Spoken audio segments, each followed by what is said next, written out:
when or how have you connected, or when did you connect to Islam and Muslims, or, and what do you think the world needs to know about Islam and what they don't know, and what would make this world a better place?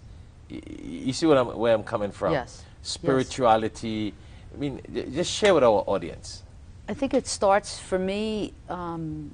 My grandfather was from Lebanon, and so my blood is 25% Middle Eastern, from Lebanon. Interesting. And so there's this this affinity and love of the Arab culture.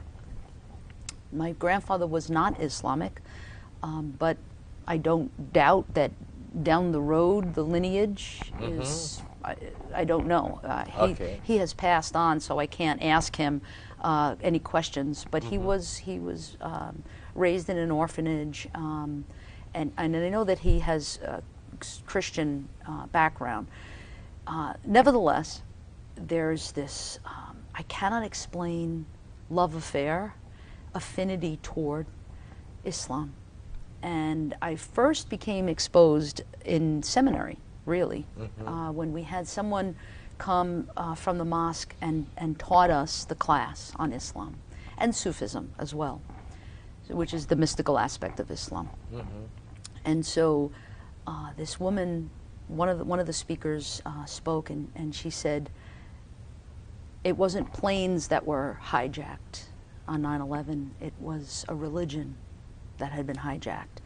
And when she said that, I just started to cry in seminary class listening to her, and I knew that there was this terrible misunderstanding, and this not only terrible misunderstanding, but this discrimination and prejudice toward Islam.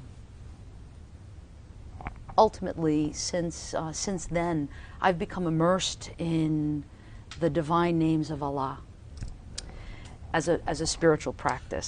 So you went down to do some research on Islam and what is Islam, yes, a little bit, so you have a better idea. Yes. That Islam is not what has been misunderstood in the media, and a lot Absolutely. of the people who are haters out there, what they try to portray against the Yes. Quran, the Prophet Muhammad, peace be upon him, and Islam. Yes. You went and did some research and got a better understanding. Yes, and then my master's in theology, I studied Islam again, as a big component. And that's an important thing, The world, Dr. Grace, needs to know more, needs to educate themselves.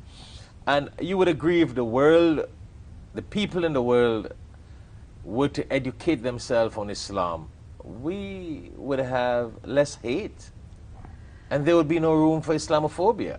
Exactly, exactly. And it is up to us as seekers, as people who are of the light, who are seeking the light, to not limit ourselves in our own little world of whether it be Christianity, Judaism, Hinduism, whatever it is that we come from in our culture and our background.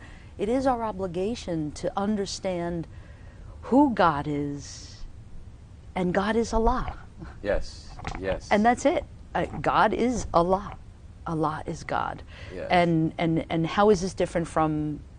And you call God however you want to call God, but when we talk about Allah, we're talking about God. Because Allah in Arabic means al, the, none like him. That's right.